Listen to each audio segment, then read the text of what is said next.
What's the crack? Big thank you to the sponsor of this week's podcast, Now, where you can watch The Last of Us streaming every single week. And there's only 2 more episodes left. And I know what happens because I played the video game and it's really good. I will say this, the ending of The Last of Us video game, I replayed it recently, is the greatest ending in the history of video games. Come at me, bro. So could this possibly, could it stick the landing? Could The Last of Us TV show have the greatest ending of a season ever in history? Could happen.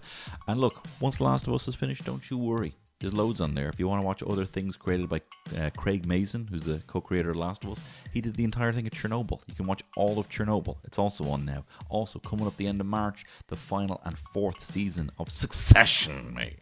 So it's all going to be kicking off again. So look, is Now the home of the greatest TV you can watch? Yes. So you should check it out. Available with the Now Entertainment membership. Now listen, this podcast is with the very funny Joe McGucken, one of the best actors, I think, acting in comedy these days. Definitely the best close face actor. I love his face and I love seeing it up close. And I like Joe. I get on very well with Joe. And I've done his podcast. Here he is doing mine. And I like picking his brain. We have somehow met at doing the same thing from completely different paths. And I don't think he compliments himself enough. So I do too much. And everyone's very uncomfortable. But I love Joe. And this is a nice candid chat about making comedy, mental health, and finding your voice. We actually don't talk at all about finding your voice, but I felt like I needed a third, and I couldn't think of Anne. So look, this is me and Joe McGucken having a laugh, having a chat. Enjoy. No, I feel like we are all fucked. Like, I think, because people would only... So the sponsors that sponsor like our podcasts aren't going to sponsor straight in. Straight. No, we are. We would be fucked. Like, I mean, is our industry not like the first to? Who wants to, throw us a few bucks? We're not essential. We're definitely not essential. But I think we're the hardest to replace. I think just naturally funny people. You've already won me over. Yeah. Do you like that? See how quick? Oh yeah. I can't be replaced. You're right, Joe. You're right. If you made any point, I'm like, yeah, you've got a great point there. You were literally saying the opposite thing. You're like, I said two words, and you're like, okay, great. Yeah, I genuinely don't think though that comedians. I think once robots take over the world, I think people will. The only thing that we'll have to provide is entertainment. Mm-hmm. Do you know what I mean? Yeah. Unless you have a robot up there, and I don't think it'll ever get to a stage where we'll be able to mimic real humour. I don't think a robot, like humour, especially Irish humour, is self-deprecating. Yeah. How can a robot be self-deprecating? It's perfect in every way. Right, you know? Unless he's like, I'm confusing my ones for my zeros or some shit. And you'd be like, who programmed it to be Rodney Dangerfield all of a sudden? How about those tree pin plugs? The thing about it is, I was speaking to an AI ambassador in this very room before, and we were talking about AI and AI art. And I was going to say she made this point, but I made this point at her. And she agreed, meaning that it's true. Is that, I don't know, like, you see like the AI art thing, and everyone was doing their profile pics with all that AI art, for a while. And then like, at first you're like, oh, that's kind of impressive. And then like an hour later, you're like, I've fucking seen it, and this has no soul, and it's not really hitting. Yeah. I feel like if there is any actual proof for a soul, right, it's the fact this AI art exists. Because you read a bit of copy written by like an AI, and you're kind of like, there's just something missing here. It's fitting together. Yeah. But it's almost like if you ever have to listen to like, you've had shitty jobs, right? Have you ever had like a middle manager tell you, that everyone has to come in on a day, even though they don't want to tell you that news, and you're like, this isn't even coming from you. Like, there's something askew here, where you're telling me this. And like when someone's telling you something and it isn't coming from their soul, and so you kind of are checked out, or you kind of don't believe it. That's what I feel like AI art is. Yeah. It's kind of not in sync with a true meaning as to why someone is. The why is missing. Yeah. Do you know what I mean? Windows XP. I know you're not that artistic. Like, I know you don't have that capability of making me feel that emotion. This emotion, I'm crying now, but these aren't real tears. These aren't real tears. Yeah, yeah. Would you trust a robot with your hair? I would coming in here with your brand new fade. I wouldn't be afraid of it giving me a bad haircut. I'd be afraid of it cutting me scalp or something. I wouldn't trust a robot. Do you ever see that ads? I think it's for a car. I love car ads because they don't make any sense. Make no sense. Like, they're kind of like, Jesus, I'm digressing a lot straight off. Fine, that's what this podcast's all about. Car ads are kind of like perfume ads. Like, how do you advertise a scent? You can't. Yeah. So you just have to make someone look pure sexy. mood. So it's the same shit with cars. It's like this thing drives, but what's going to make you want it? So they done this. I had like a robot. It was like it wasn't an AI car, but it was kind of like a smart car. And there was a fella driving it remotely, but also he was giving someone a shave remotely. And I was trying to make some sort of a simulation that like it's this detailed that you can cut someone's beard from that far. But I'm just like, what if the robot just ran out of battery and just went, like, shit, that was not me. That was the battery. I don't know what we were thinking. I don't know why we had to prove a point like this by giving someone a shave in the middle of the Andes Mountains. I don't know why. It's just a fucking car. Yeah, or like a mountain goat jumps in the way and they're like, oh, fuck you. Cut your man's head off, straight away. Yeah. I know it might get there, but you're saying that we're safe. As entertainers, yeah. Mm-hmm. Yeah. Yeah. Having said that, though, I feel like actors could be obsolete as well, like because I feel like everything is kind of digitized now. Anyway, like we had that Superman film where they digitized your man's moustache. Yes, and somehow brought his lip up to be like, and it's like I forgot how a top lip looks like. Yeah. Everyone's safe. That's what AI art looks like now, though. It's just there's something off about it. There's something off every single one of the AI art pictures. The hands have too many fingers. Yeah, they can't seem to figure out. How can it be so smart as to be able to recreate what a selfie looked like at the Last Supper, but have all the apostles have 9 fingers? Yeah, you know what I mean? Yeah. So there's something a bit askew there. It's kind of like making art in a dream. Yeah, isn't it? It's like, oh, how did I make this amazing picture? And then you kind of look a little bit closer and you're like, oh, it's fucking weird. I didn't. I'm dreaming. This is crazy. This is not real. Have you always been a creative, Joe McGucken? What's the first? Can you remember what the first thing was that you made that you liked? I used to come home from school and I used to hate doing homework. Oh yeah. But I used to take the tinfoil from me sandwich that I'd bring into school and I started making little dinosaurs and shit out of that. Oh yeah? Yeah, just out of boredom. And it's only when you're saying that like that's coming back, like that's not, I don't have a story or that behind that, but I used to always kind of like making shit. I had a talk boy. Do you remember that was in Home Alone 2? Yeah. And I used to read stories and then just listen back to the stories. I was big on that. I used to love that. At first what I did with my talk boy was, I've talked about this in the pod before, but I used to try and make people say that they were gay because I thought it was really funny. So I'd be like, Omar, my cousin Omar, I'd be like, Omar, are you gay? And then I would go up to him and I'd say, Omar, do you like ice cream? And then I'd record. And he'd be like, yeah. And I'd be like, I have evidence that he's gay. Gotcha. That's when gay things were funny. Now, of course, gay things aren't funny at all. No, very serious. Very serious. Yeah. But yeah, I used to do that. I used to record my own radio shows as well. Did you do that? I used to just kind of come up with news bulletins. Yeah. And it would just be shit that happened in the house. I'd be like, it's the 6-1 news and my ma's gone in to make a cup of tea now and stuff. And she'd be like, Joe, will you shut the fuck up? Will you, for fuck's sake? And so, yeah, that's the sort of stuff that I do. Yeah.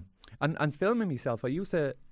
Me mate, we used to do Jackass. You've done Jackass and shit before, Jackass, yeah. Like jumping into trees and into bushes and all that stuff. Actually, my cousin Omar's shed, we used to jump off. I mean, onto a load of mattresses, but we still thought it was pretty Jackass. It is pretty Jackass. Yeah. Like if your child was like, I'm going out to jump off a building onto like 2 pissy mattresses, you'd be like, I'd be no, like, you're that's not. Fucking awesome. Yeah, I'd be like, I've raised you well.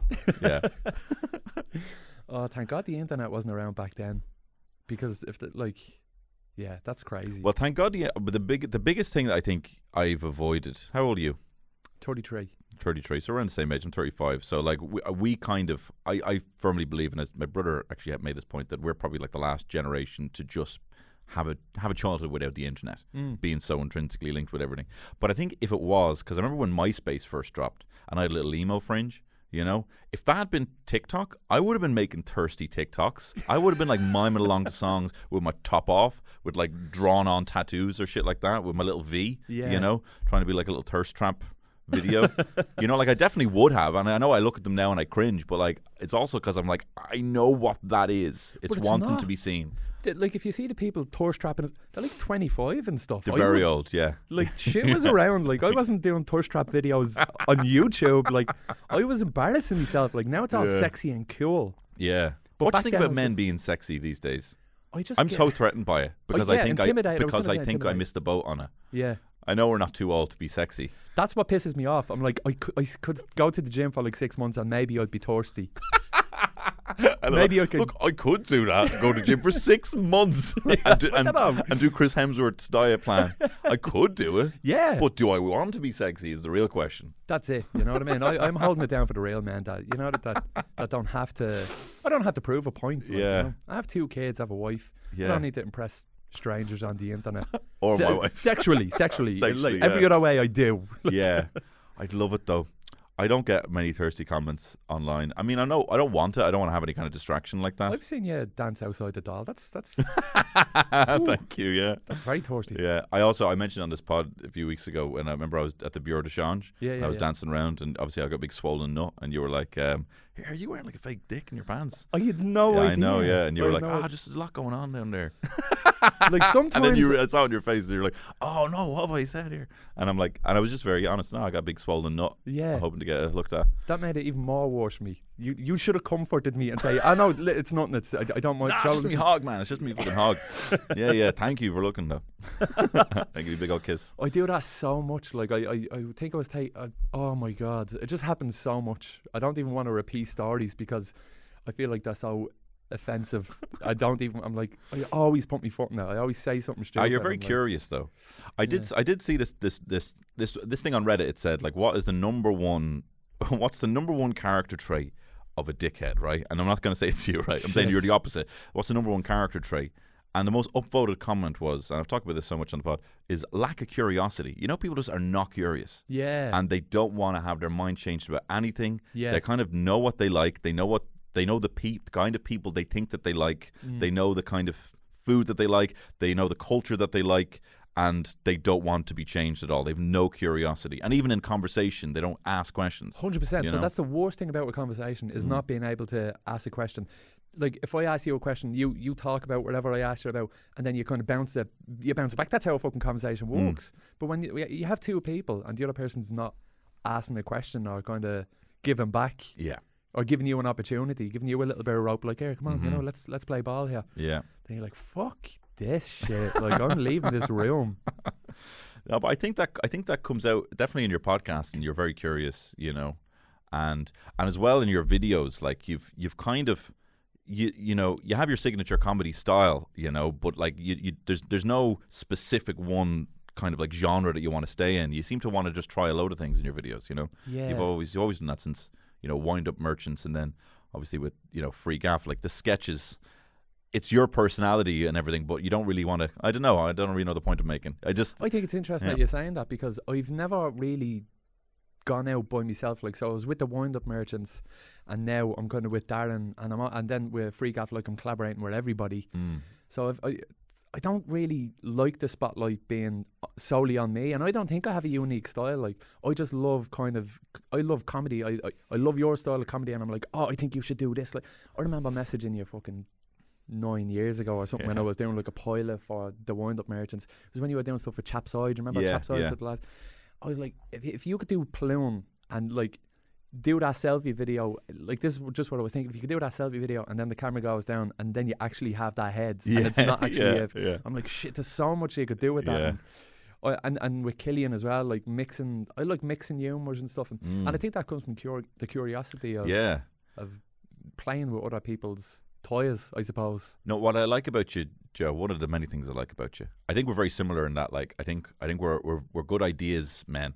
You know, we come up with a lot of ideas. You know, and also like just also ask people to do things. You know, there's a lot of people in comedy like they do, like, you know, they have their thing, and you know they kind of. I have a bit of a as well, where they kind of want to be found or whatever like that. But you're very like, here will we do this thing, you know? Even getting onto you're like outbound when it comes to like wanting to do like an ad. You're like, here, I have a fucking ad for you. Do you want to do it? Like, do you know what I mean? Yeah. But I remember actually you send me a message. You were like, oh, you should do a sketch of kind of a recovery group, you know, for people who are obsessed with cartoon cats. And I'm like, it's a great idea, you know? I didn't end up doing it. And then I wrote back, I'm like, oh man, yeah, we should definitely do that. And that was literally 1 year to the day. Do you remember that? A year and a I day hadn't later. responded. It was a year and a day late. And you were like, yeah, man, yeah, like that was a year ago, but yeah, we should do it. I was like, oh yeah, man, we should. I'm fucking awful for that. As you know, as you've seen as well from even booking this, I'm an awful flake, you know. Yeah. I mean, I almost you text me 3 times today, being like, "Are we still on? Now, are we still on for the podcast today?" Because I obviously delayed you twice. Yeah. So we were supposed to do it last week. Last week, yeah. And then yesterday. And then yesterday. You just keep fucking cancelling. And I just kept flaking. Have you shame? Are you ashamed of yourself? Not really. I don't really. Do you not? No, I don't. Shit. I'm envious of that. I would be eating myself, Lord. If I was you, I'd be fucking mortified. Is that what you're saying? If I was in your position, not if I was you. Well, actually, no. I should be. I'm such a people pleaser that it would kill me to push someone out or something, like, you know. I'm not saying that you should feel that way. I know I did. You're busy. You're a busy guy, and I think I should be the way you are. I envy the way you are. Come on, that's what people pleasing is, that the level of people pleasing that you have, that you're actually telling me that I did good. yeah. I'm trying to make you feel better. I delayed you. No. Do you know what it is? I have and I'm getting better at it, but I'm definitely of the kind of millennial generation that does believe the kind of main character fucking Truman Show shit about myself a little bit, and I have to kind of check that in sometimes, you know. I have the Truman Show effect, but I feel like I'm an extra on the Truman Show. I'm one of the shopkeepers that like, hey Truman. I'm not Truman. yeah, but you're definitely I'm part of it. You're involved. Part of it, yeah. No, I will be honest. It was a bit of a mad week. We were moving home, and then my little daughter had a fever. I was in hospital for like 3 days. So when was this last week? It was during the week, and it just fucked up the rest. So it was up until like Tuesday. She came out. So she was like over the weekend, and then up to kind of Tuesday. So I had every intention of having all this, but then all the other kind of definite dated things that I had to have in the diary just kind of got pushed out. Yeah. You know. And I was way down on the priority list. I mean, you were number one on like the super fun list, but in terms of priority, you know. Yeah. No, there's nothing worse than how old's 11 weeks. 11 weeks. Yeah. Only brand new, fresh out. Brand new, box fresh. Yeah, like, you box know. fresh. No, she's like, I kept saying this to my wife, like, she's like, you know when like you get a new phone and you're like, and if someone's like, throw us that phone, you're like, no, it's my new phone. It doesn't have a scratch on it. And then after a while, you're like, here's a fucking. So she's almost at that level where you're like, here's a fucking phone. Yeah, she still has the film on it. Yeah, yeah. So she is box fresh. But it's one of those things, like when a kid gets a fever at that age, you know, they're like, well, it's only like a few millimeters away from the brain, you know, and shit can like, I know, they're just so small. So it did push things down, but I also didn't want to be like, sorry, I was in fucking hospital, and you know, you get those kind of like waves of excuses. I'm trying not to do too much of those these days. You know, I did a lot of that in school. I'd hit you with like a wave of shit to try and make you feel bad, so you wouldn't be angry at me. Do you know what I mean? Do you kind of let? I let a load of shit kind of build up before I'm like, shit, I should have tackled that and kind of apologised. And now I feel like just this week I'm kind of trying to claw my way back to the surface, like with apologies and sorry, I'm going to get to that, I'll do this, and I just kind of let too much shit build up, and I'm like, sorry everybody, I'm sorry. Yeah. Let me just kind of start fresh. Yeah, I'm like Mr. Apology, like, you know. Yeah. But my apologies are kind of like pound shop apologies. You know what I mean? Like a pound shop hammer being like, it's, you know, it does the job, but it's not going to last very long. Do you know what I mean? It's not really worth much. It will break. It will break. And I probably will have to get another one, and I will have to apologise again, you know? But yeah, did you notice that when I was apologising, I said thank you for your understanding? Did you notice that? I did notice that. That's kind of a thing I'm doing, where I'm kind of like, thank you for not being annoyed at me, rather than I'm sorry. You know, I know I also did hit you with a legion of I'm sorry's as well, but that's an interesting thing to do. Is kind of shift a compliment back onto the person to make them. Thank you very much for your understanding. Look, I really appreciate me having this professional relationship together. Yeah, it kind of felt like a job interview. Like I didn't get the job, but you're like, thank you for understanding. I'm like, sorry, no, I don't fit the bill. It's grand. I don't have enough experience. It's my fault. What was I thinking applying for? It's silly. No, but sorry for flaking. How are you for flaking? I mean, you're saying here you're kind of clawing your way back in terms of a load of apologies at the moment. You know, you're not much of a flake. I'm not a flake. No. To my own detriment. Like I take on too much, and the things that are most important to me, like I'd put on the bottom of my priority list, because I know I can kind of I suppose I'm talking about my wife. Yeah. I can go back and I can apologise to her the most. Like I can let her down the most because I know she'll forgive me the easiest. Yeah. It'd be a harder battle, but like I know it's there. I know the apology's always there. Yeah, my wife's made it kind of clear that that's not like I can't work. Not that I can't work, but like I have not yet in the working dynamic spent evenings editing podcasts, or I mean I do have to sometimes, but editing a video in the evening, I keep my evenings and my weekends free. Okay. And that also can annoy people because I'm like I have to say no to things, Yeah. including like acting work on the weekend. But that's not her influence. That's just I've kind of kept this up now, so it would be quite surprising if all of a sudden then. Do you not have a fear then that if you say no to something that it'll never come back? I'm like, I can't say no to anything in case they're like, well, fuck him, and we're never gonna work with him ever again. He's never going to work in this country again. Yeah. Well, I don't know. I kind of realized, actually, I realized this when I was in sales. I'm never going to work in this country again. I realized that people don't, if people are looking for you for something like an ad or like a job, like that's kind of a business decision. And so they can't make an emotional response to a business decision. They get in trouble if they have an emotional response. So if they feel like you've spurned them, or that you've pissed them off. Or if you say no, like they're not going to make an emotional decision to be like, well, Joe's never fucking getting a job. They'll just always go for what the best business decision is, and you're good business for them. So it would make sense for them to tolerate that. Not that they even have to tolerate it. Do you know what I mean? I just realized that people don't really make those kind of emotional decisions to be like, oh, fuck him. Similarly, if you want something and you're asking loads and loads for something like a job. Yeah. Are you listening? PlayStation. Yeah, PlayStation. Yeah, how are we with that, by the way? Is that happening? We're making moves. Yeah, we're making moves. We're making moves. No, I do that as well. Like I get on to people being like, I have this idea for a job, for like an ad or something like that. And I do that, and I might pester because I've and I realize that people aren't going to be like, oh, now you're annoying me actually. So no, like I don't think people have made that kind of decision since they were like 7. Yeah. But I understand the fear of it. We're kind of like not getting back to people. I kind of assume there's so many ways of reaching me that if I don't get back to you, like you'll probably someone will find me. Like I'm after getting a text on my phone like 5 minutes ago, and it's killing me to not respond.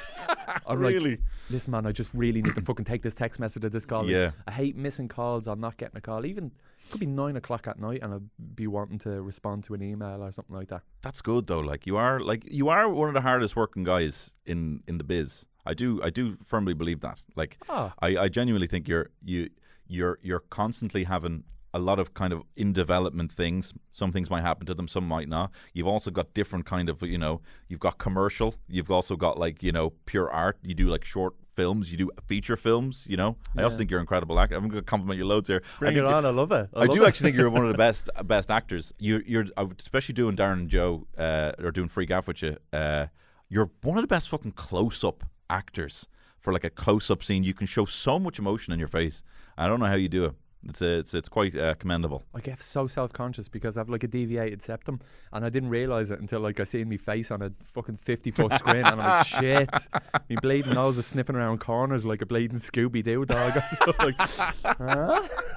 Jesus. Or someone's got a pie on the corner on the windowsill, and here comes Joe's nose. No, thanks. That's a nice thing to say. Yeah, you're very hardworking. So I think you could. Well, I mean, don't let you're busier than I am, so don't let me give you advice about how to fucking take calls. It's obviously working for you, the system that you have. Yeah. The missus is talking about going to Bali for 3 months next year with the kids and me, and I'm just like, I don't know what I'm going to be doing next summer. We'll talk about 2024, and I'm like, I can't commit to something like 1 year away. You should definitely do that though. I would love to. It's an investment in you because. So 2 weeks in, you're going to probably be like, this is probably enough. I've had enough of this. Yeah. But 3 months is a long time. You should still do it. I was like, come on, we go on a long weekend to Tremor or something. Like, you have to go to Bali for 3 months. Yeah, but like you could still do your podcast remotely there. Yeah. So you could still have that going. Yeah. And then also, it will be worth you having the time just to come up with do you ever have like when you need a break sometimes? I've found when I'm on holiday sometimes, like after the first week, then I'm actually relaxed, and then I start having original ideas. Remember like having an original idea? You're just sitting there, you're like, that's actually a good idea. Yeah, I've never seen that before. I haven't had that in a while. Well, I had it a bit over Christmas, you're like, you start thinking of actual ideas and then writing them down. So I imagine 3 months, consider that like your writing period for coming up with bits, When are you most creative? I'm most creative. Is that a real poxy question, is it? No, it's not. It's a when are great you question. most creative? When are you most kind of thinking of original ideas or whatever? I'm probably when I'm happy. Yeah. When I'm like, if it's actually, I've realized after I get like good feedback from someone about something, then I'm in the zone where I feel like it kind of gives my mind permission to be like, oh no, these are good ideas, and then they just flow out of me. So like it's weird. Like if I actually get up early and I've had like done a job in the morning that had to be done, that will give me like a boost of confidence. That will be like I'm really in the mood for like writing something down or something. But I mean I don't really ever really look at a blank page. I'm always just writing down bits and stuff like that, and then I might come back to them. But you've done like hour-long shows, like stand-up shows, or like that's a lot of work.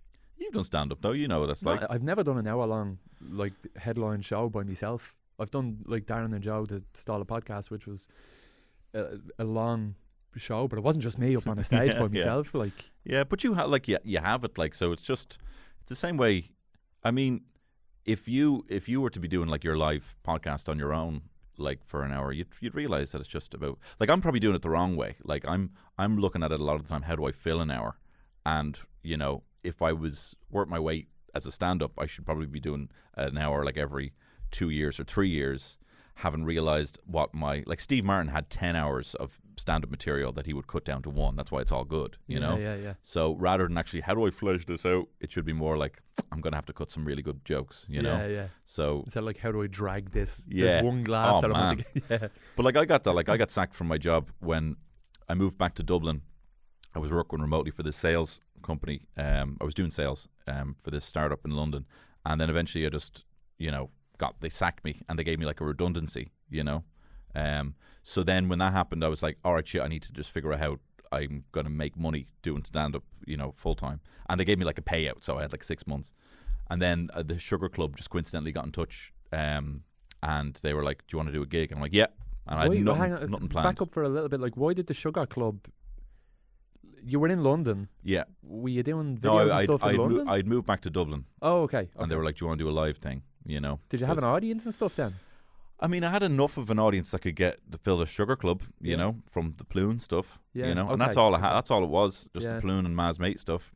And then it was just, I was like, all right, shit, I need to figure out how to get an hour.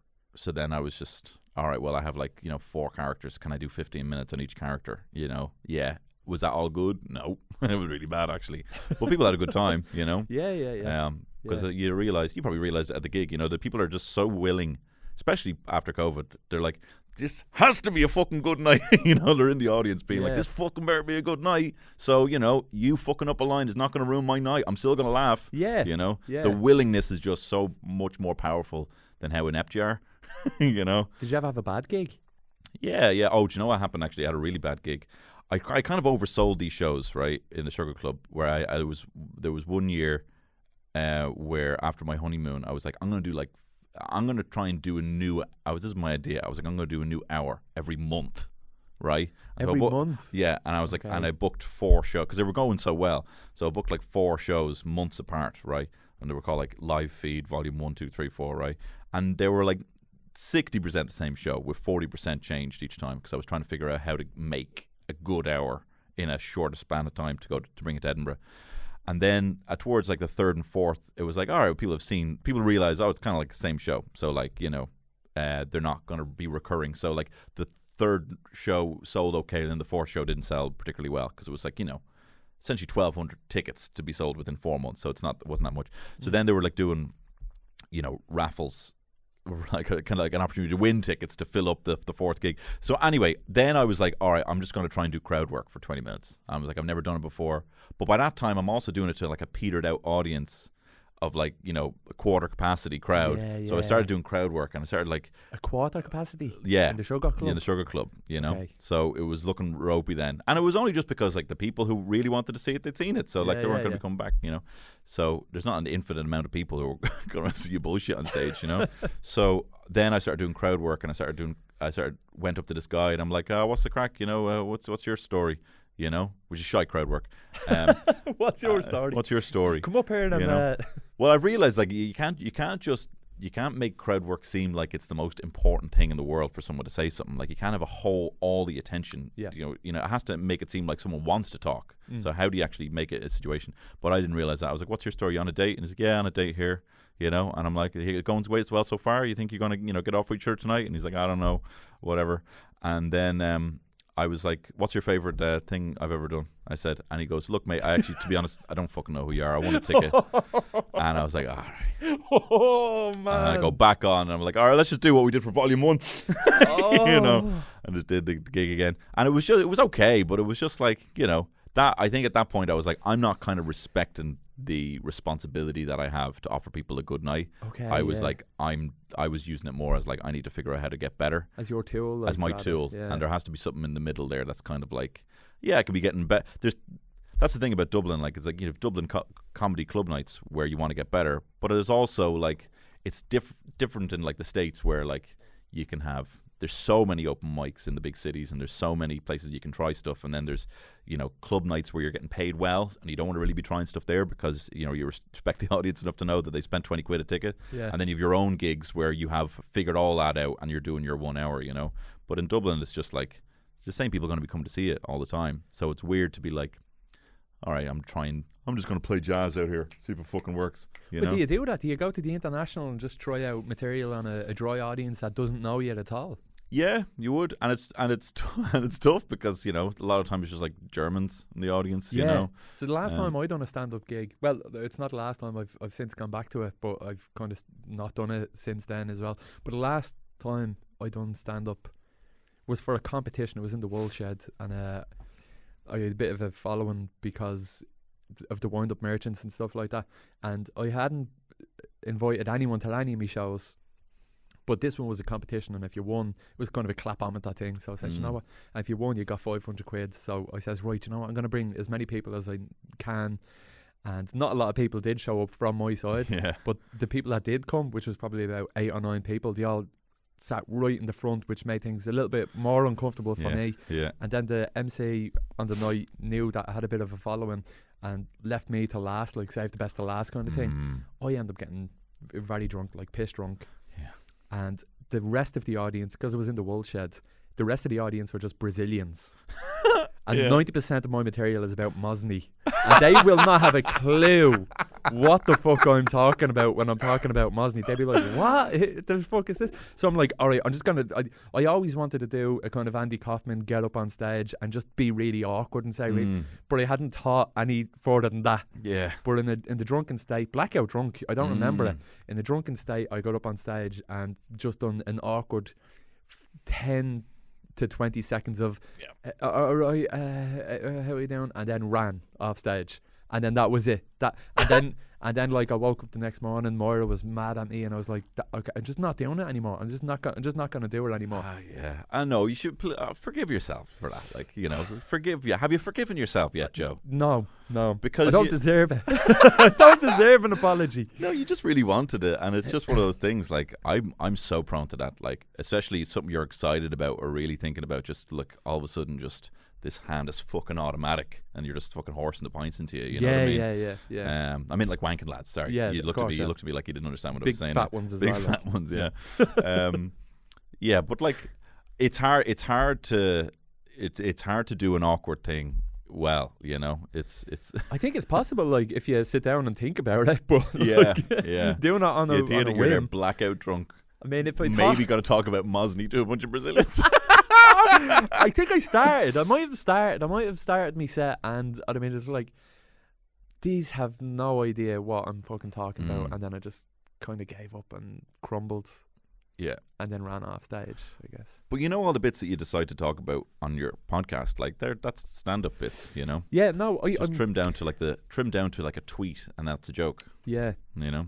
I'm confident in the set that I have, like, but I just don't have the desire to. Like, honestly, so Oliver, my first son, when he was born, it was a disaster, and I remember being in the hospital. And before she gave birth, there was posters everywhere, because it was in July. There was posters everywhere for the Vodafone Comedy Festival, which is now the Paddy Power Comedy Festival.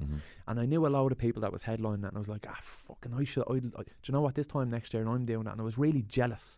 I was like, I want that. I want to be fucking at the Vodafone Comedy Festival. Like, how am I not at that? And then everything went wrong with Ollie, and then literally, I was walking past the same posters, and I'm like, why did I give a fuck about that? Yeah. Like, why do I care about like 50 people in a room and making them laugh?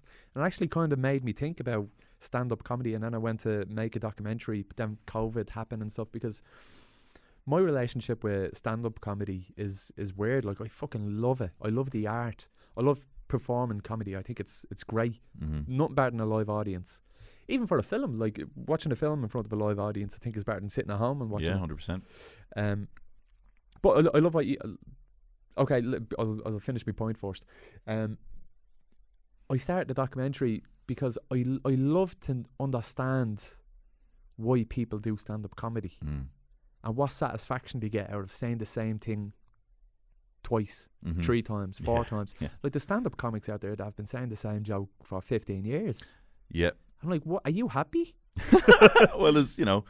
Not you. Because I know. Like what you were saying about doing the every month you do a different show. And, yeah, well, I don't. That was a stupid idea, but you know. But I love it. Yeah. So what if it's shit as well? Like, you know, embrace that and fucking. I think that's class. Well, I think like we're of a similar age enough where like beforehand, stand up. So we obviously got to experience, you know, the stand up boom of the 90s and see a lot of American stand ups get really big, and we all, you know, and there was a lot of really good Irish stand ups and Irish comedy. You know, when I started, you know, going on to Channel 4 and seeing all that kind of stuff, like we hold stand up to a high level, and we should, because it's a serious art form and it's really hard to do and to get really good at, and it is reps and reps and reps and reps. But it used to be the only game in town, and now there is, I mean, the fact that I've had people message me and be like, you know, man, I really love watching your videos when I'm on the jacks, and I'm like, is there I can't sit in the jacks with him and do stand up. But like, yeah, my comedy can transfer to the jacks. I've had someone else message me being like, man, I work in a fucking freezer, you know, and I'm stacking fucking meat all day and I listen to your podcast. And it's like, I can't be a stand-up in a fucking freezer. But yeah, so there's so many different avenues where comedy can meet people.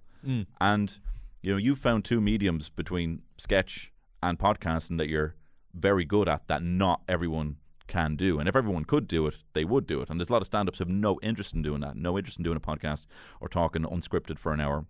So like, there is like, yeah, you know, stand-up is still here, but there's also things that you do that are here that they can't do. You know what I mean? It's easier. It's easier to you. Sit at home and, no, it is easier. I think it's easier to think about a sketch. And I mean, you can think about a sketch and shoot it in...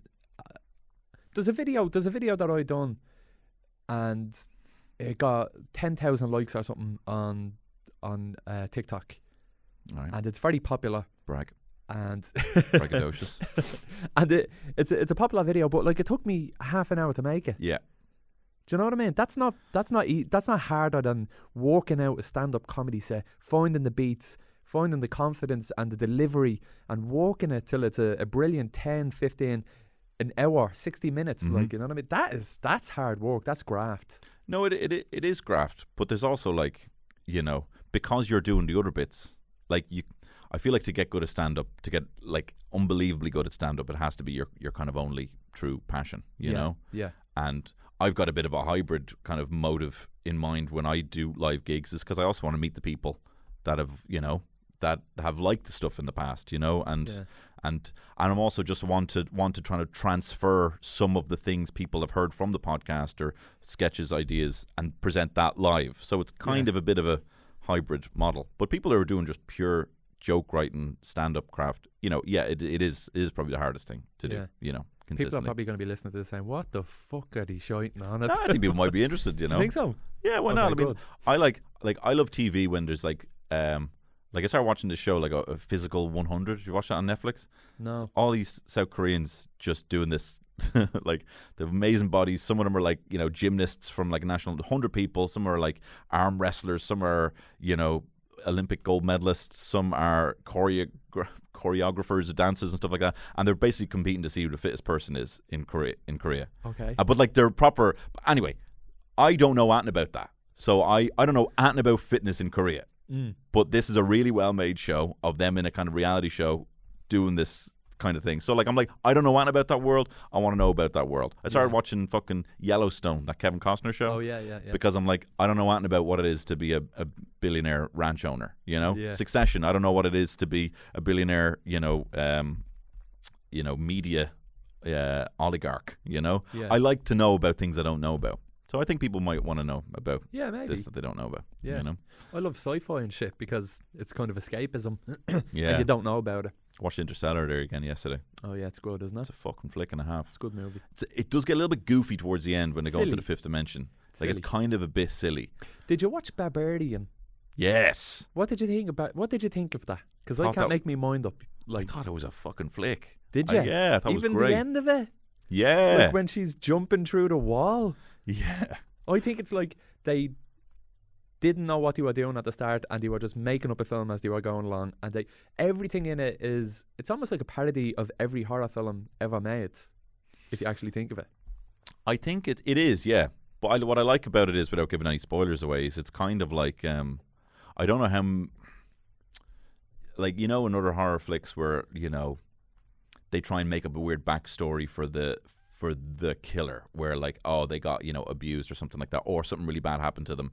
There still is a kind of evil onus put on the killer. Yeah, Do you know what I mean? yeah. I feel like with this situation, it's kind of like, oh no, she's just a fucking real bad victim of circumstance. The killer. No, no, spoil anything. And I feel like you've got empathy for it, but without kind of without taking away what's scary about it. I don't know. I thought they did that very well.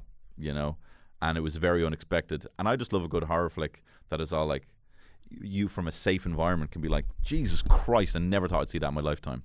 Can I just turn this? Sorry. Of course you can. No, I can't. Did you watch Megan? M3 Gan? Michigan. No, I haven't. Jared said he watched it and the only good bit was the dance scene, but I haven't I haven't watched it. I thought it was all great. Is it? I thought it was really good, yeah. Yeah. Well, I thought it could have been better. I thought it was a little bit silly for the subject matter. I feel like the subject matter of AI taking over, it's basically a kid's Terminator. Yeah, meets Chucky. Yeah. Yeah. Terminator meets Chucky. I thought it was really good.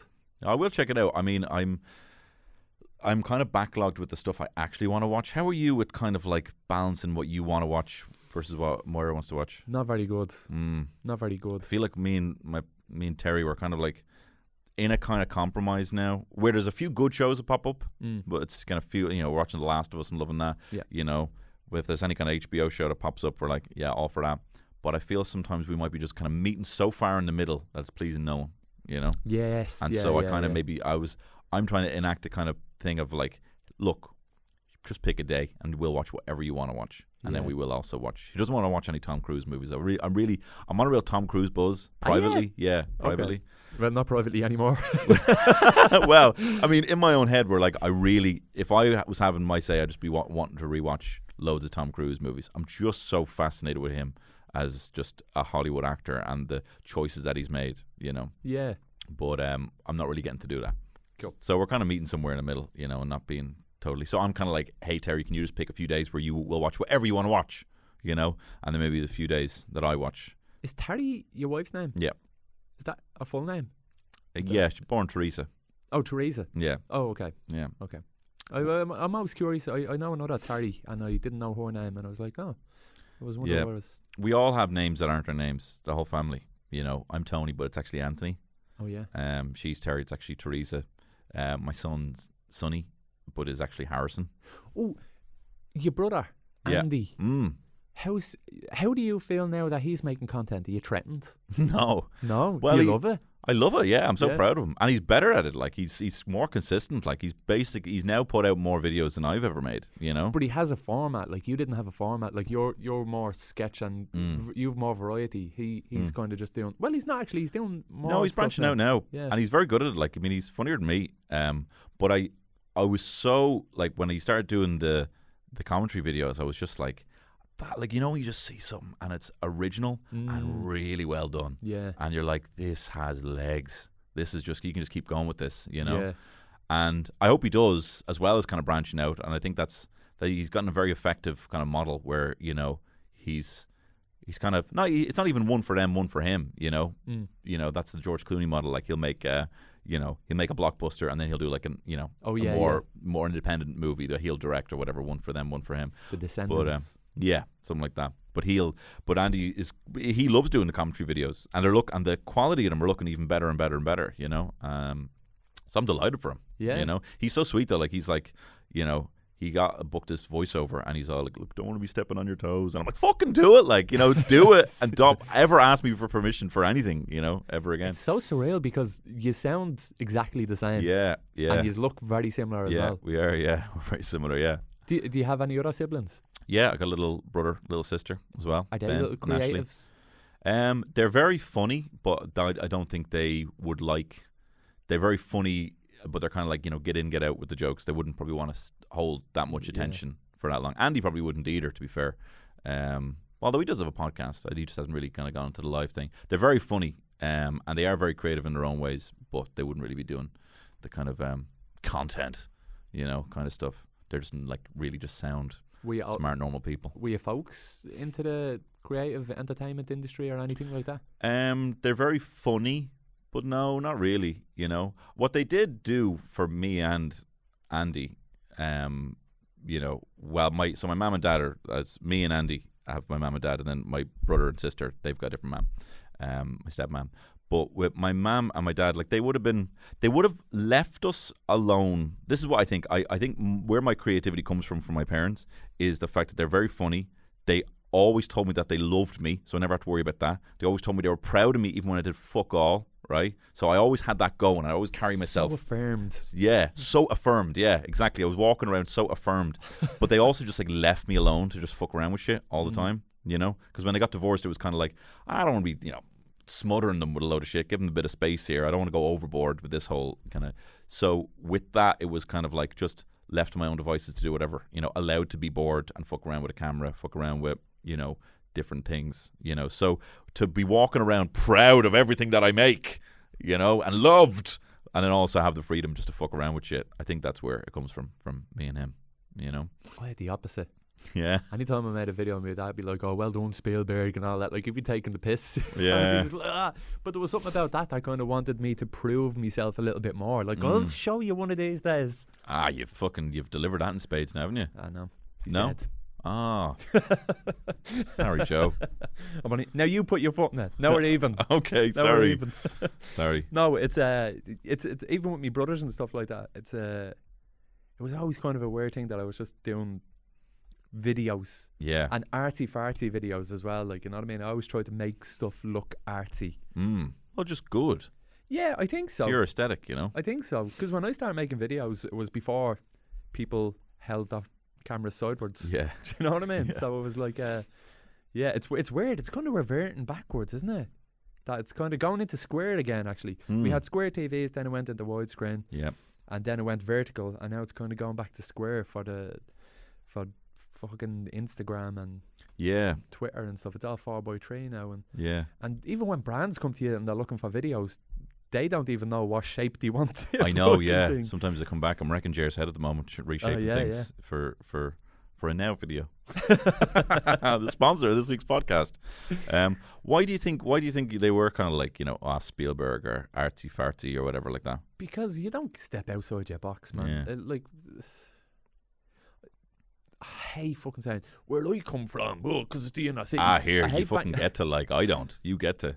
Yeah, like it's just a weird thing, like, to do anything creative that's not just the norm. Get a job and be happy. Like, keep your head down and plow ahead. So to do something creative is kind of weird. Yeah, that's why, like, there was a youth club around where I grew up, Swan. Do you know Swan?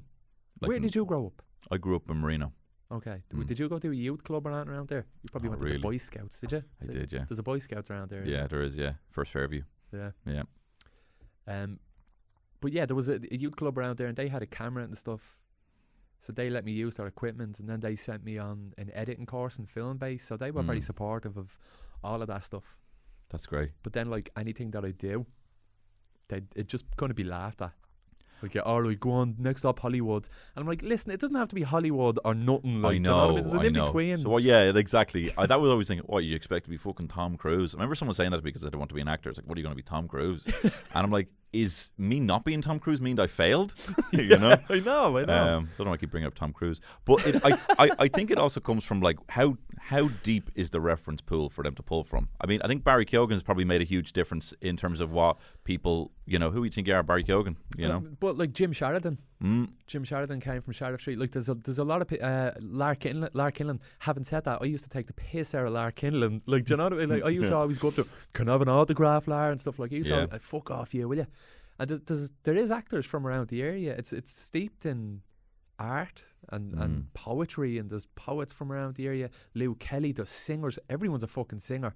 Like, there's so much talent, but it's kind of trying to make a career out of that talent that it's kind of, come on, get over yourself. But I think once like, if you had a few people to name drop for your family, they probably would have been like, oh, I kind of get that, you know? And I'm sure there probably will be some kid to be like, wouldn't mind being a bit like Joe, you know, wouldn't be like Darren and Joe, doing that kind of thing, you know? And they maybe don't have the full vocabulary to know that they want to be maybe a filmmaker, or they might not have, or to be like, that they know they want to go into like broadcasting or podcasting or something like that.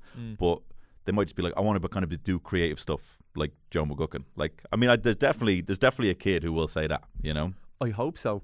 Because I went back to Swan recently to do they were doing a documentary internally for the Real Youth Film Festival, which was a kids' film festival years ago that I took part in with Barry Keoghan. We were in the same film club, and I said, "Hey, look, I'd love to give back if you need a hand or anything, like a facilitator on filmmaking or writing or even podcasting, and like, let me know. And if the kids are interested, I'll come in and I'll help them." Then a couple of months later, I got a text from one of the youth leaders, says, "Hey, there's a girl here. She'd really love a hand with making a podcast, starting a podcast." And I was like, "Oh well, look, send them my number. Get her to give me a call." And then a couple of days later, I get a call off this number, and I got a heads up. All right, I got a heads up saying, this girl's going to call you now. And I was like, okay, great. And like, this little 13-year-old's going to call me now. I'm going to be like, yeah, here we go. Here's how to make a podcast. But I answered the phone. She's like, all right, what's the story? And I'm like, hey, are you looking to I heard that you're starting a podcast. And she's like, yeah. And I'm like, how old are you? And she's like, I'm 35. Do you not remember me in school? And I was like, oh. Now I do, yeah. Like, I thought it was going to be helping some kid, and it turned out to be this like old woman. 2 years older than you. I know. But even still, I'm like, I feel so underqualified. I was like hoping to help out like some up and coming kids. I'd love to do that though. I'd love to, because I would have loved that. Yeah. As a kid, I would have loved to be in the youth club. And the Real Youth Film Festival, we made a shitty little film, and we played it in the IFI, and one of the judges or people that were there was Mark O'Halloran. Oh yeah. And I was in awe of him because of the stuff that Adam and Paul, I suppose. And I was like, fucking Mark O'Halloran. And then he came up and he talked to you afterwards, and I was I was so flattered. Yeah. And I was like, that was so impactful. Like, you can make such an impact on a young person. You're not one and done after that. You're like, all right, what's next after meeting someone like that? Yeah, you know? Yeah. But I think that'll happen though. You're a young man, you know. I think you've. I'm not closing. It sounds like I'm closing up the podcast. Yeah, it does. Oh, we're still going. Yeah. Fuck. No, you're a young man. I think that's definitely going to happen. But like, do you give yourself a bit of credit for like kind of having to push past all that? You know, like push past a bit of that kind of resistance. No. I mean, yeah. Yes. Because even the fact that you're like, I'm so, and I don't mean this in any kind of fucking condescending way, but as a fellow kind of like maker of things, I'm so proud of the fact of what you and Darren and Jer have done, where to get onto RTE, you're like, we're already fucking making it. Like, this is what we've made. Yeah. Do you want it? You know? Like, there was no specific handout for anyone. It was just like, obviously they're looking for comedy, and you're scratching each other's back when it comes to that. But like everything that you've done has been purely out of the fact that you've been like, I'm gonna make it, and then you can tell me later if you want it. Yeah, but I don't know. That sounds very definitive. Like it was just cold and then hot all of a sudden. Like we were sniffing around. I done like 2 seasons of the Darren Project, dressing up as a fucking dolphin and doing stupid things. Yeah. And Darren was doing stuff for love, hate. Like we were always kind of, not always, but we were like around the periphery. And then it was just kind of, I don't know. Like it was definitely a slow burn. It wasn't as sudden. I mean, when it happened, it was quick. It happened fast. Yeah. And it still is happening, and it's like, ooh, I feel like it's all gonna, the arse is gonna fall out at some point of everything. No, not just not for Gaff, like, but of everything. I feel like it'll all just kind of. Well, it's good to have that personified, this wolf at the door, kind of, chasing you constantly. It's what's going to keep you going. But like your path to get on there, and it's certainly not over. And I know you want to make more movies and stuff like that, and you're a fantastic actor.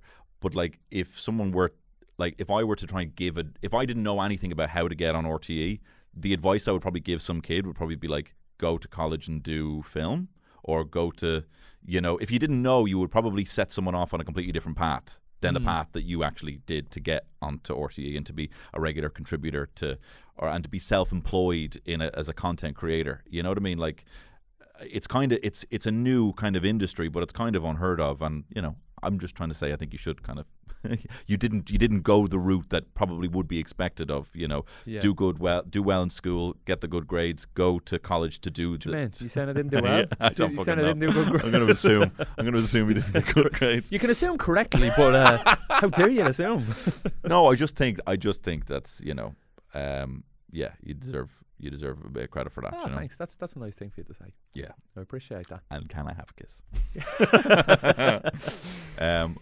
Killian was saying something about he didn't want to go to work or something like that, and you were like, you just quit, get a new job. And he was like inspired by that. Or you're like, or you were saying you didn't want to go into work, and you were like, I'll just fucking quit and get a different job. Yeah. And he was just like, oh yeah, you can just do that. He was just quite inspired by the fact that you're like, I'm not so fucking beholden. This job isn't everything that defines me. You were just like, let's get another one. Just get another job. Yeah. And I think of that a lot when I think of people who really hate their job. I'm like, just get another job. Just quit. Because your job was not the thing that was ultimately defining you. Your passion for making things was the thing that was defining you. You know.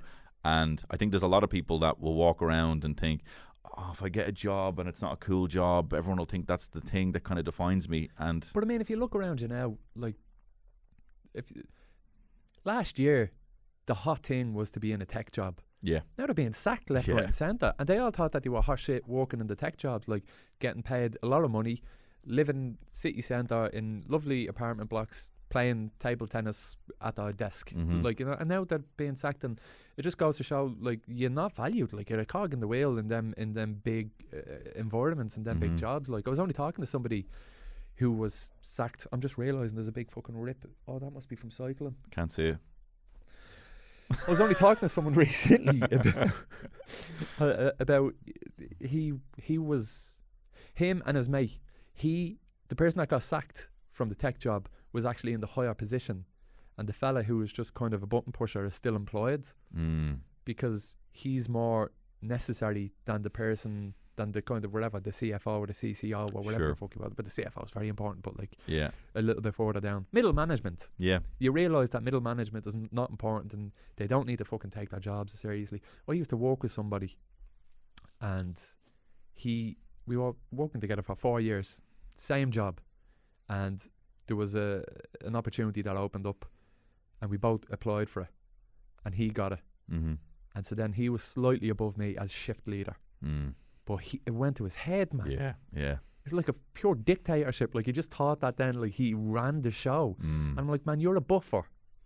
That makes it, you're a filter, you're a funnel for him to for the manager to relay his messages down to the 12 people here through you. That's all you are. Like, you're not more important. Yeah. You're a tool. You're his tool. And you're the tool. But yeah, it's a weird one, isn't it? But I just thought, like I would have loved to fucking work at McDonald's. Like, I actually deep down would have loved to work at McDonald's growing up. Like, I think I would have really enjoyed that. And looking back, I was like, that would have been really a good job. It would have been like, there's billions of dollars of of infrastructure in there to make sure that you're actually having an okay time at work, because you can't, because there's so many people, they have to have some sort of structure. But I would have been like, no man, like I want to work in like HMV, because I want people to think when they see me that I'm really into the things.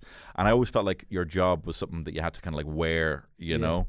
And as I get older, I realize like it's not, like it's, there really is no fucking difference.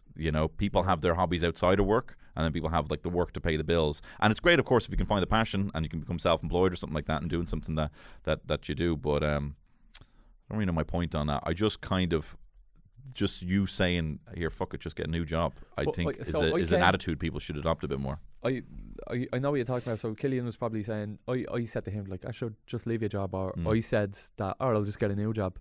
I quit my job because I was working with a betting company, and there was opportunities coming up, and they even gave me the opportunity to go part-time and stuff, so fair play to them and everything. But I took the leap of faith and says, I just need to throw myself 100% into this, because I went through depression and I was going to kill myself, and I was like, I'm not looking for sympathy when I say that, but I'm just like, these jobs don't matter. Like you're gonna die one day. Like, you know what I mean? These jobs don't matter. This is your life. You only get one spin. You only get one shot. Like, you know what I mean? You one go on this little very short trip. Very, very short trip. Was there any point after that where you were like, I know, here, fuck this, I need to do something about this? Or was that a gradual thing after that? After the depression, after the suicidal thoughts? It was pretty instantaneous, and it came from like that took a toll on my relationship with Moira. So then it even made her realise she left her job and she's kind of pursuing her own thing now as well. Like, so she just kind of said, the fuck are we doing? Like, what are we doing? Because it's part of it's a contributor to why I was in such a bad headspace. Yeah. Hey. But it was a contributor to why I was in such a bad headspace, and not committing myself to what I was actually passionate about, which is making shit. Did you feel before like you went full time doing what you do, did you feel like you were shit at jobs? Or did you always just... I never had any. I could never get a job. No? Or I could never hold down a job. I'm terrible with authority. I just hate someone being in charge of me. Yeah. Really have an issue with authority. So I always struggled. So before the betting company job, I was working in a TV station, and I just got away with murder in there. But that was the longest job I had. I had that for like 5 years. And then before that, there was just bits and pieces, like in a pub here, in a restaurant there, and I worked with a bar agency that would send you to venues to work as bar staff. And I went to City West one time, and the darts was on. The Grand Prix of darts was on. Yeah, I went out there. Phil Taylor was on a 9-darter. I don't know if you were there that time. No, it wasn't that time. Phil Taylor was on a 9-darter. I'm behind the bar. Everyone's like, legging it to the auditorium to watch it. And I says, well, I'm not going to miss fucking Phil Taylor getting a 9-darter. Like, I love darts myself. So I went out to look at it, and then the manager came up beside me after he got it. It was like fucking deadly. And he goes, did you see it? And I was like, yeah, I've seen it. And then he goes, did you enjoy it? And I was like, yeah, it was amazing. And he goes, well, you can enjoy yourself there the rest of the night. You don't need to go behind the bar. I was like, what? It's like, you're grand here now for the night. And then that was it, me done with the agency. Yeah, so yeah. I could just never hold down a job or take menial jobs seriously. Did you feel though that you were bad at jobs? Did you feel like, because in other, maybe I'm trying to project onto you, but I definitely felt in all the jobs that I was in, I'm like, I'm actually shit, and I'm actually quite dumb. Like, that's what I felt. Like, I'm lazy. All the things that the jobs were making me feel, I felt were like part of my personality, and I kind of carried myself like that, being like, I'm actually just pretty shit at this. Maybe I'm a bit stupid. Maybe that's why I can't get it. And then when I got out of them, I was realized, I mean, you've been on film sets, and you realize sometimes you have to be there at 4 o'clock in the fucking morning, and then you might not finish. You might be doing a double shift or whatever like that. You did 2 or 3 weeks for the first season, Darren and Joe, without any break whatsoever. Straight through, like 20-something days, yeah. And like I would have that in me, but I wouldn't have that in me for any other job. Yeah. And it's what made me realize that, oh no, I'm just completely I've been picking the wrong job every single time. Did you find that like that, or did you just not give a fuck? I think I was in my head. I thought I was maybe too good for the job, or Oh, maybe that's great. too smart, or not too smart, but maybe I just wanted more responsibility. There was a time when I was a lounge boy, and I'm like, I can pull points. Like, you just have me going around like wiping tables that are already clean. Like, I can pull points, or I can, like, give me a task and I'll do it. But I hate standing around looking busy. Yeah. That's what I hate. Were the jobs that you had hard? No, but like the basic requirements, which I suppose are just simple motivating things, like just arriving on time. Could never do that because I couldn't be arsed going in. Yeah. And I never realised it was because I couldn't be arsed going in. I thought, like, you know, and I'd have people who I didn't respect telling me that I was, you know, that, like, and I would drag everything out. Like, I would basically test the patience of everything. You know, it would be like final warning, written warning, you know, like, you know, verbal warning, written warning, final verbal warning. I would go through every step. Yeah. And I wouldn't ever quit. I would just get sacked, you know, eventually. And then, you know, I did actually find a job in sales. Then I got some good feedback from a good manager. What did you sell? I sold kind of software, kind of health, kind of there were perks. There were perks for, like, credit card companies have it in the States where, like, you get a lot of perks. You might get percentage off, free cinema tickets. You probably have it with like 3 or whatever your phone provider is. I would sell that to businesses so that with their employees. So say if it was, you know, like say, I don't know, Costa or whatever. I think we got Costa at one point. So Costa then introduced all these perks to their staff, and we would like source all those perks. But then we would do it for like a small business as well. So like Costa employees would log on with their account number and then be able to access all these perks for being. So I would sell this kind of website to each one, and we'd customize it and all that kind of stuff. Okay. And then eventually I started. It was a bit of a boom, and then all of a sudden within like a few months I was managing a team. You know, and I was personable, so I was good at doing that. I knew what I didn't like as a manager, so I avoided all that. I made everyone feel real special, you know. I was probably a bit too overly friendly with them all, you know, kind of a bit of a David Brent situation. But so that worked well, you know. But it was the first job I ever felt that I was kind of good at, and it was just because it wasn't just the menial task of, I don't know, like stocking a shelf and being bored. You know, there was enough in it to not be bored. But I'm kind of at war with this thought that people are lazy. I'm kind of at war at the moment with this idea that people think that they procrastinate, because I don't think they do. I think there's just a lot of very unmotivated people doing shit that they probably shouldn't be doing, you know? And hopefully the AI will sort all that out for us, you know? Do all those things that we don't need to do. Like, you know, money should be the motivator. Should be, yeah. But it's interesting that it's not a lot of the time. I think for me it was just like, well, what will people? I never really looked out from my eyes for a long time. I always looked at like what people would look at, how they would look at me, you know, and how they would, you know, what would they see? Would they see some work in HMV? They might be confused and think that I'm maybe a creative, or confused and think that I am someone who I actually want to be. You know what I mean? You look exactly like the type of person that would work in HMV. I know, they didn't fucking take me though. The bastards. You just went in with a HMV shirt on, stood around, helping people. Around, yeah. But yeah, so it's. I used to work as a makeup salesperson. Avon boy. Not Avon, but it was the same setup. I imagine. I think it was basically a pyramid scheme, sales setup. But yeah, Victoria Jackson is what it was. Oh, that sounds familiar. Does it? Yeah. My nana might have had some of that. Maybe I probably sold it to her. Yeah. But I only done that for a week, and I was going around door to door selling this shitty makeup. Like I just hated it. Did you sell in Coolock? She lives right beside the St. Luke. Sold Church. Everywhere, yeah. I had like one person that was above me and teaching me the ropes. Yeah. And he wasn't great actually. I was better myself at selling stuff, and there was every day we'd go somewhere. I tried the door-to-door sales one time. I did one day of it, and I was trying to sell, I don't even remember what it was, like fucking bottle tops or something like that to like keep wine fizzy or something like that. And we went out to Crumlin, and I got shot in the dick with a BB gun. And then I was all like, and it was actually a day I really didn't want the job. I wanted to get my dad off my back about getting a job. So I just signed up for this job, and I was like, it'll be something different. It's not a shop. It's not, you know, service. It's not retail. And so I had to buy a suit, which cost me like fucking like 60 quid. And then I remember it was in the middle of the summer. It was one of the hottest days of the summer, and I was lugging around this fucking carry case of all these bottle tops on my way to Crumlin, and my mates drove by in a car on the way to the beach, and they were like, and I wanted to cry. I wanted to fucking cry. But I always had those weird things. I always felt like work had to be hard. I never thought that work was allowed to be easy. And that's why I was always just like averse to it. I always just thought it was like, oh no, if it's work, then you have to kind of suffer. That's what work is, you know. Willy Loman-esque. Like it's kind of just make people like it and you'll get by. And just shut up and do the job that you don't like. But we're doing great now. You're doing very well for yourself, Tony. I love the podcast. I tried to do a podcast by myself before doing the Stala podcast, and I couldn't do it. I don't know how you can sit in a room and talk by yourself.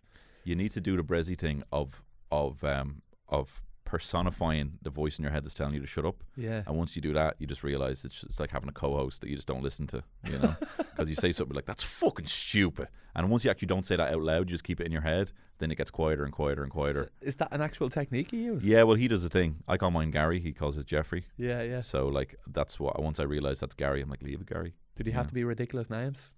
No, Jeffrey and Gary, they're ridiculous. They're pretty ridiculous. I feel like if they were people, they'd be two weirdos. Yeah, but you can call yours Hans or whatever you want, something normal. Yeah, but you definitely have it in you, you know. And I would love to see, you be doing your stand-up. I think you'd be very good. I do want to go back to it. I do want to go back to it. To kind of prove it to myself that I can do it or something like. Yeah. Just don't drink a rake of pints and try and do an Andy Kaufman bit at 11 o'clock to a bunch of Brazilians. Don't tell me what to do. Don't tell me what to do. Joe McGucken, is there anything you'd like to plug at this point? The Stala, I have my own podcast with Darren Conway. Very good. Thank you. Yeah, and very popular. So, yeah, it's it is popular. It has a big audience, but we want to grow. So I suppose plug that. And me social media. Follow me on Instagram, Joseph McGucken. Other than that, I don't really have anything else to plug at this point in time. Well, Joe, thanks very much, and thanks for having me on your podcast there that time. Oh no, I felt bad. I felt like it was like your 5th podcast of the day because you were backlogged and you were doing your best, but I felt you were very tired. Oh really? I can't even remember. Maybe that's how tired I was. Well, thanks for coming on. Thanks, man. I love you.